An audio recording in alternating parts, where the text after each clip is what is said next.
Looks like he's going ham in on this Dan. His Dan is fully stacked. It's but a vision. Break! And it's 175k for an ultimate from that Dan.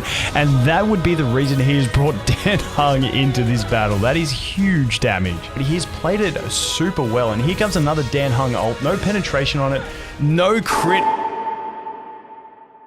Hello Internet, I brought Wind Dan Heng into yet another $2,000 PvP tournament as a redemption for drawing the last one. Will I be able to smell the wind in Wind Dan Heng? Let's see. If you're unfamiliar, Honkai Charlotte has their own PvP system made by the community. You can check out Printwin for the rules. Long story short, 2 teams consisting of 2 members each will complete MOC 12 and the winning team will be decided based on the cycles taken. The characters used will be decided in the draft phase. We decided to ban the boring meta damage dealers so both teams get to use funny ones instead. Me and Mr. Pokey, or should I say, Team Mr. Dog. He came up with this one, by the way, not me. And our opposition is Team Dreamy Moon, with of course Dreamy and Moon. All very cool content creators. Do check their link in the description down below. Before the video starts, a big shout out to Timaeus, the host of the entire tournament, the cashers, Grimroy Vulcan as well, and yeah, it is an honor to be back in another tournament. But anyways, let's start with the draft. As both teams chooses their characters and we have our bans as well, in the end, we ended up with a draft like this. Having Bronya and Silverwolf met, we had a lot of freedom here, which is why we decided to meme with Dan Heng and QQ. Well, to be fair, the QQ is a 6-star character, and for me, Dan Heng needs his redemption. We thought that the opposition will not have an easy time on the second phase, which is why we agreed to have Mr. Pokey get all the mega supports, including ruanmei and Bronya. And well, it paid off, as he only took 1 cycle to beat that side. Insane. This leaves me with my very humble Dan Heng and Yukong. I did get Silverwolf and Ho-Ho, which should be more than enough to make this work though. And as you can tell, he went pretty crazy. It's but a vision. Break!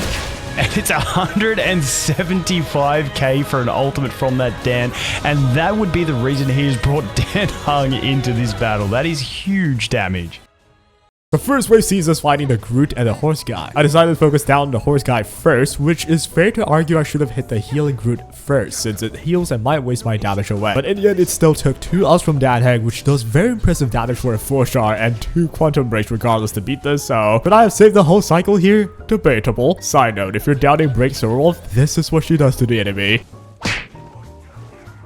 Be sold to the BE Silverwolf. Be sold. In the end, it took me 3 cycles to clear the first wave of MOC 12. Now that I think about it, if I had killed the Groot first and maybe it didn't heal, that might have been a little bit different. I don't know though. But while moving on, we'll have more concrete evidence of whether or not I've messed up. So let's fight our mob. Unfortunately, this was my first blatant misplay. There was definitely a way here to break Kafka with Silverwolf instead of with Dan Heng. All I had to do was spend Yukong's ult on the elite instead so I can unload everything Dan Heng has and still break her with Silverwolf. That would have definitely made the run faster, and I'm not sure why I didn't think of that while I recorded the run. But either way, the fight went on, with me doing fairly decent damage with Dan. And yeah, as you can see, if you don't have a damage dealer or you think it's hard to do damage in the game, you already have a really good one in your inventory, dude. And better yet, this is not his best potential. If you notice, he has this orb right here that glows sometimes, which if it glows, it does damage. I'm supposed to make it glow during his ultimate. But the problem was I cannot afford to use Ho-Ho's skill every turn to activate this, or else I would just run out. And Yukong's skill targets herself, but not your team. I guess that's good and bad at the same time. But in my case right now, when I want to use Dan Heng, it's kind of bad. Which means I pretty much miss a lot of my talents during my ultimates. That's right. If I had everything, I should be dunking even more damage than this. So if I had a better character here that could target him and give him buffs, at least timely during his ulti, I should be able to clear this a lot faster. But all of this could have been saved if this didn't happen. He's played it super well, and here comes another Dan Heng ult. No penetration on it, no crit. Yeah, I missed potentially 100k by simply not critting there. I have 171 crit damage but only 50 crit rate. If I were to increase my crit rate, my crit damage would dip way too low for it to work in MOC 12 without being slow. In the end, it took me 6 cycles, which easily should have been 5 had I perhaps misplayed less, or maybe if I just had good relics. All those time of me messing around upgrading stuff that don't matter finally paid its price. At my clear with Mr. Pokey's clear, we lost by 1 single cycle in the end. And all because I embodied the phrase, skill issue. I can never return. No crit. Pride. No crit. As vast as the universe is, No crit. it cannot change its past.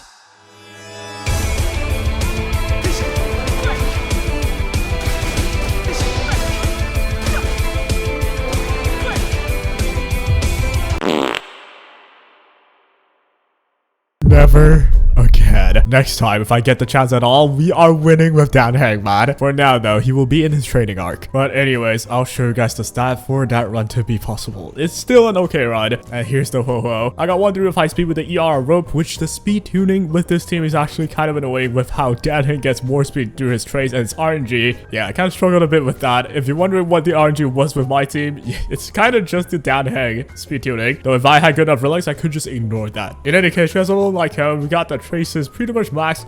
Eidolon zeros as usual. And then we have the queen herself. We got break effect Wolf. You want to be the fastest in the team. And of course, I've got a crud ton of break effect here. With the Talia set, as usual. We were own Lycon as well. And then we have Dan Heng. Honestly, this is where you guys will probably start laughing at me. My Dan Heng is solid except for the crit rate. Now, if I have the same build, but plus 30 crit rate, I probably just have 1 cycle less there, right? And if you're wondering again about the RNG in this run that I had to try, with this low crit rate, the run I had is considered lucky. So I could keep farming for like the perfect one. But I just don't know about like banking on my crit rate again. Even with Yukong, I got to like 77, which is not a lot. But yeah, with his traits that gets him speed, I should be able to get the maximum effect from the seal Lycon. And we have E6 for 4-star, pretty normal stuff. And finally, we have a Yukong. I kind of just built the Yukong, which is why I just feel like I'm trolling right now. But yeah, it's only like a pure support Yukong, which I know if I had crit rate and crit damage on her, she could probably do some decent damage. I got a messenger set on and fleet of the Ageless, which believe it or not, I don't have enough broken gil. So yes, hence why the training arc. But hey, over-exaggerated montages aside, GG's to everyone involved. I have all their channels linked in the description as well as the main tournament video on Vulcan's channel. Be sure to check everyone out, and as long as you do, that's how we get to make more tourneys. So yeah, if you enjoyed this,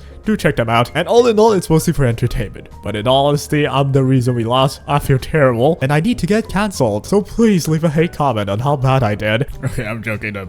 Please don't do that. To be fair to me, you know, Green Dan Heng's a single target character. Usually single target character struggles with like fast clears, especially with multiple elites in every wave. Just goes to show how good like AoEs are in the game. I think even if I didn't misplay, we'll probably just end up with a draw. So in a perfect world, maybe both sides would still just end up being 6 cycles. But well, I know who I'm gonna strong box next time. Dan Heng, believe me, I will give you some juice for the next time. This will not be a repetition. Tune in next episode in the next tourney. Well, if the enemy allows me to, we'll do the world's best Dan Heng. Or maybe we would bring Bilo into it as DPS. But anyways, that is all.